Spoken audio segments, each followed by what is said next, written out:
this is a gigantic area. It's kind of, how do you even get in the mindset of we're going to go in here and see what we can do to help? How do you even start to approach that? Yeah. Well, that's a good question, because the enormity of the disasters that we're dealing with as a nation here, it is really overwhelming. It's overwhelming to our government institutions, and it's overwhelming to the community of churches. It's overwhelming to the community of nonprofits. And, in the last couple of years, we've had back-to-back enormous disasters. And, the loss of human life, the loss of material resources is incredible, difficult to swallow. But it's sort of, most of you probably heard the story of the starfish in the sea. We just go in with the attitude that we want to find the person that needs our help the most and help them, and just make a difference on a person-to-person basis, make a difference for that one family. And we know that when we make a difference to that one family, it begins to make a difference to the neighborhood, it begins to make a difference to the community. And of course, what we do it's not just the organization called Fuller Center Disaster Rebuilders, but we're partnering with the churches in the community. We're partnering with churches across the United States to bring together the resources to make a difference in a big way. No, that's kind of what I was going to ask you next. You can't just decide you want to help. You've got to have all kind of support. But it seems like this area, things really came together. What came together to make this work? Yeah. Well, I'm going to say there's one individual that did that, and that's Keith Huffman, who is a director on the Fuller Center for Housing, as you well know. And he began to immediately after the storm began to pull together churches in the community, and with me interacting with them, teleconference and making the beginning of partnerships to make this a successful venture for us. And so we had several telephone conversations with 45 people on the phone, and I don't know how many churches, but maybe 10 churches in the area. And as a result of those early conversations, I was down here 3 or 4 days after the storm, and began to meet with these people and assess the devastation here. And of course, that was a pretty easy assessment to make, because there were so many thousands and thousands of homes that were flooded and destroyed. So it quickly became crystal clear that this is where God wanted us to be, and this is where God wanted us to serve. I'm from Seabrook, Texas, live just down the street. This is my home church here. We're at Webster Presbyterian Church. And I've been a kid that's lived in this area forever. My parents moved here with NASA and joined this church in 1963. So long time at this church. And then I'm a Shell guy, so I moved around with Shell different places, and then came back working for Shell, and then retired in 2017. To have fun with Hurricane Harvey. Yeah. So weren't you supposed to be retired? Yeah, it went from I can do anything I want to holy moly, there's all these flooded people, and they're my neighbors. So we took care of the neighborhood, and then our pastor is on board of directors for Fuller.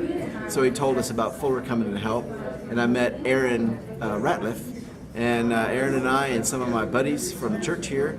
We were gutting houses one after the other, exhausting work, a lot of heat, and just a tough job. But got done with that after a few months of pretty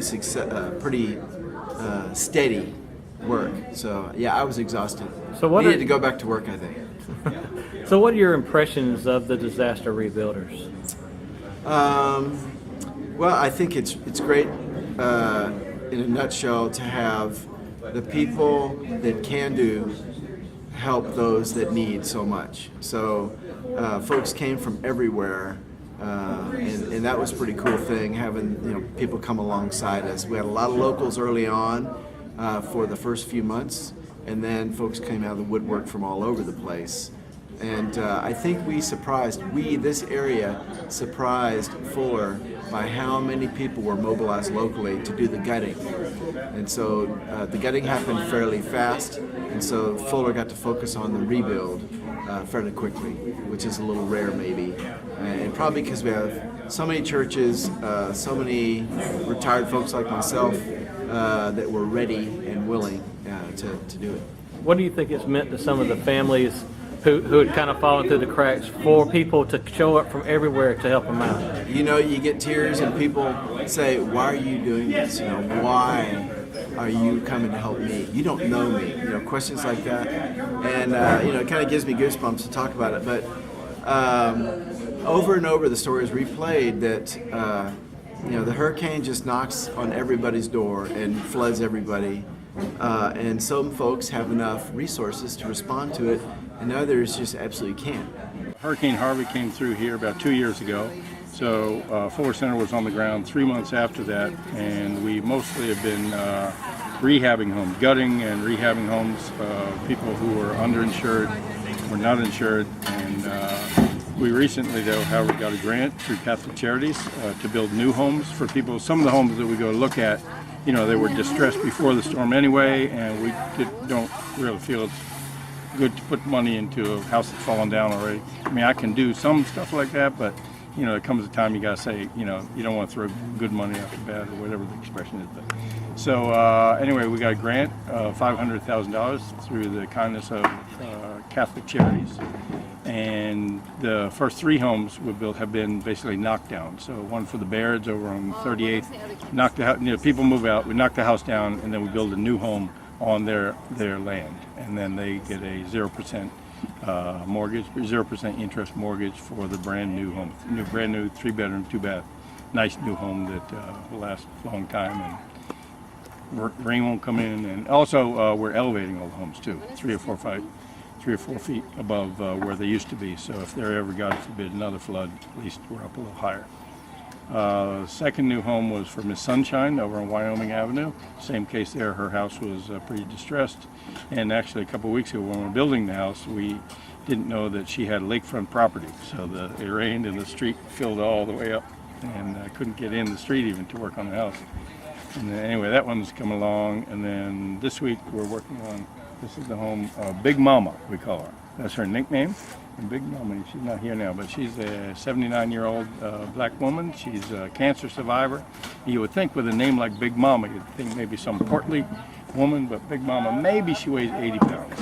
But she is definitely the matriarch of her home, and her old home that used to be here had a smaller front porch on the house, and her extended family would gather for dominoes and cards, and she's really the mother of, you know, her family.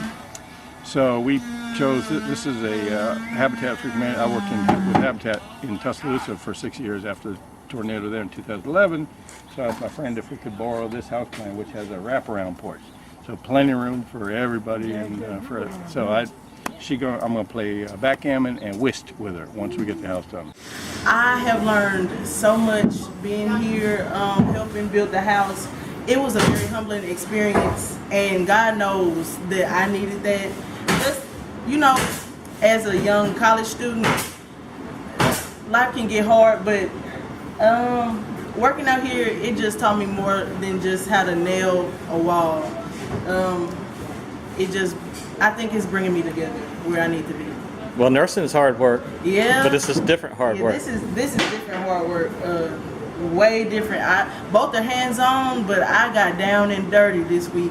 Dirtier than I've ever been in my life. I've lifted things that are heavier than elephants. I can't even, my feet hurt all day long, but I still push through it because at the end I know that somebody's going to be very happy that they're going to have a new house. Like, that's going to be so amazing. Okay, but yeah, I'm very happy. I was looking to see what's out there, and I found this. And what's your impressions of this so far? Honestly, it's amazing. I didn't think it was going to be something that I could enjoy, especially for such a low fee. I pay $100. I thought it was just a scam. Honestly, it wasn't. It was just amazing. The love that I saw where we actually staying is a church, and also the people here, they're just awesome. why you do these kinds of builds? What do you get out of this? It's a selfish motive, and by selfish I mean you get more out of it than you put into it.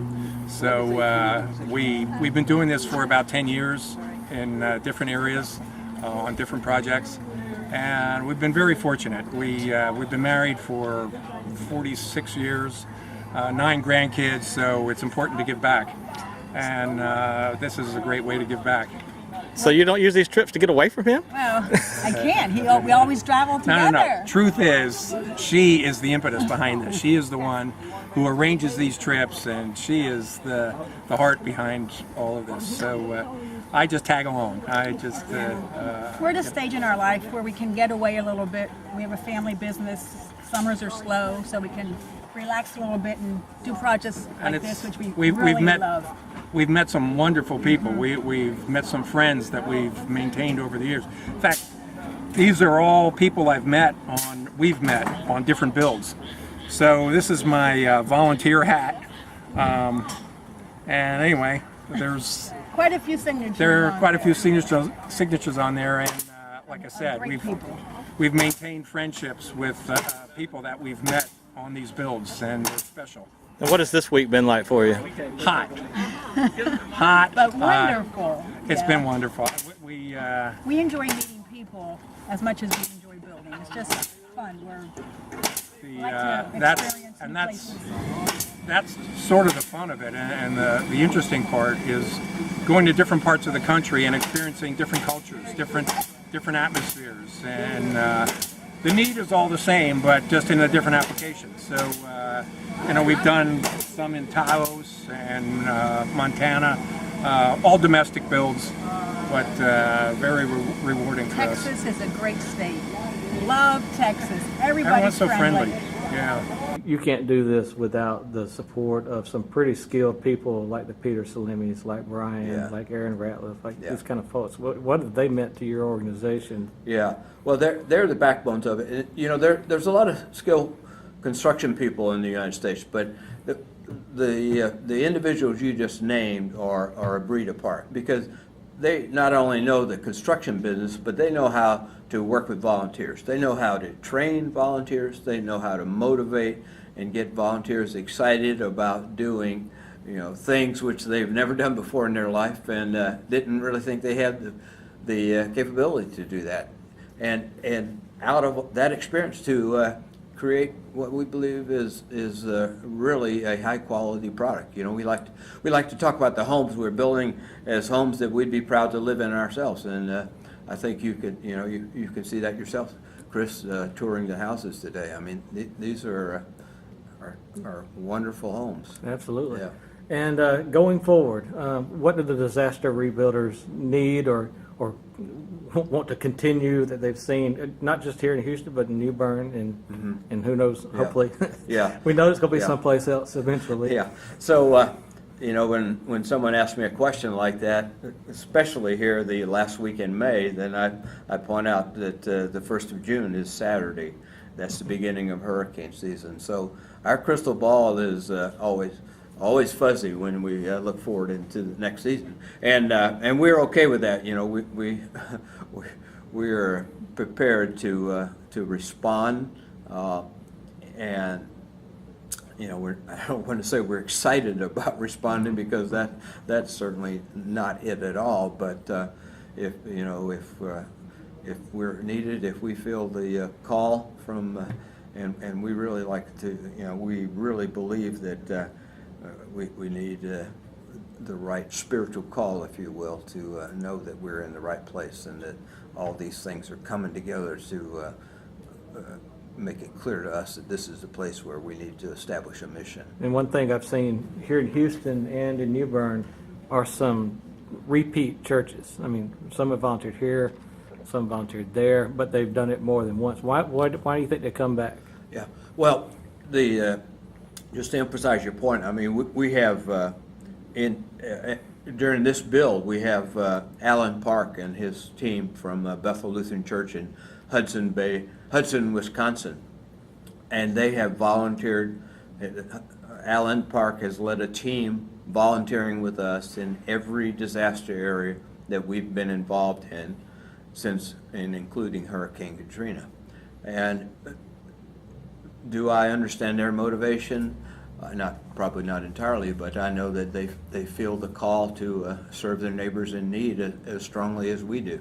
And you know, it's a wonderful thing to feel like we're doing exactly what Christ wants us to do. But it's another thing to have just a barrel of fun doing it. I mean, we really enjoy doing what we do. You know, when I see Allen Park, it's it's a family reunion, and you know, members of his team. It's just fun to see old friends and serve together side by side, making an incredible difference in the lives in the home of the families we're serving.